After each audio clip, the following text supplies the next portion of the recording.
حضرت ابو ہریرہ رضی اللہ تعالیٰ عنہ سے روایت ہے کہ رسول اللہ صلی اللہ علیہ وسلم نے فرمایا کہ جس آدمی کو اللہ تعالیٰ نے دولت عطا فرمائی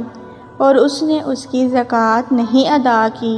تو وہ دولت قیامت کے دن اس آدمی کے سامنے ایسے زہریلے ناگ کی شکل میں آئے گا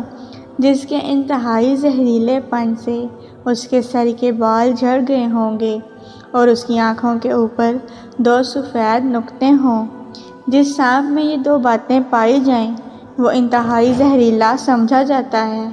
پھر وہ سانپ اس زکوٰۃ ادا نہ کرنے والے بخیل کے گلے کا توق بنا دیا جائے گا، یعنی اس کے گلے میں لپٹ جائے گا، پھر اس کی دونوں باچھیں پکڑے گا اور کاٹے گا اور کہے گا کہ میں تیری دولت ہوں، میں تیرا خزانہ ہوں۔ یہ فرمانے کے بعد رسول اللہ صلی اللہ علیہ وسلم نے یہ آیت تلاوت فرمائی۔ ترجمہ: اور نہ گمان کریں وہ لوگ جو بخل کرتے ہیں اس مال و دولت میں جو اللہ تعالیٰ نے اپنے فضل و کرم سے ان کو دیا ہے اور اس کی زکوٰۃ نہیں نکالتے کہ وہ مال و دولت ان کے حق میں بہتر ہے،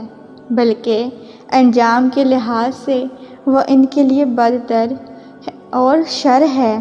قیامت کے دن ان کے گلوں میں توق بنا کے ڈالی جائے گی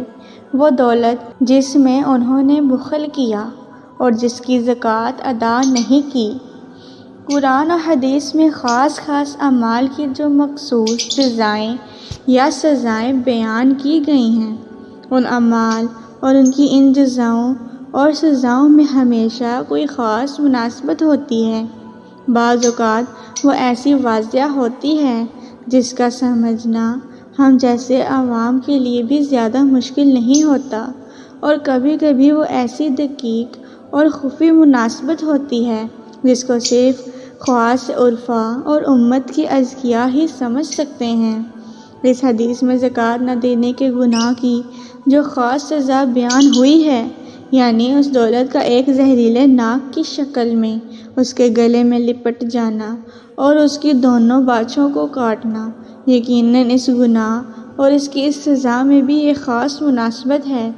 یہ وہی لطیف مناسبت ہے جس کی وجہ سے اس بخیل آدمی کی جو حب مال کی وجہ سے اپنی دولت سے چمٹا رہے اور خرچ کرنے کے موقع پر خرچ نہ کرے، کہتے ہیں کہ وہ اپنی دولت اور اپنے خزانے پہ سانپ بنا بیٹھا رہتا ہے،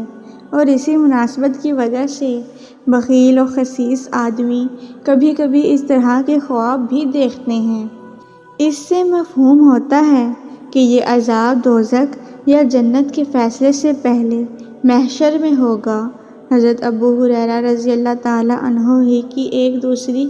حدیث میں جس کو امام مسلم نے روایت کیا ہے، زکوٰۃ ادا نہ کرنے والے ایک خاص طبقہ کے اسی طرح کے ایک خاص عذاب کے بیان کے ساتھ آخر میں یہ الفاظ بھی ہیں: اس عذاب کا سلسلہ اس وقت تک جاری رہے گا جب تک کہ حساب کتاب کے بعد کے بارے میں فیصلہ کیا جائے گا۔ اس فیصلے کے بعد یہ آدمی یا جنت کی طرف چلا جائے گا یا دوزخ کی طرف، جیسا بھی اس کے حق میں فیصلہ ہوگا، یعنی جتنا عذاب و حساب وہ آخری فیصلے سے پہلے اٹھا چکے گا۔ اگر اس کی بدعمالی کی سزا کے لیے اللہ کے نزدیک وہی کافی ہوگا تو اس کے بعد اس کی چھٹی اور نجات مل جائے گی اور وہ جنت میں بھیج دیا جائے گا،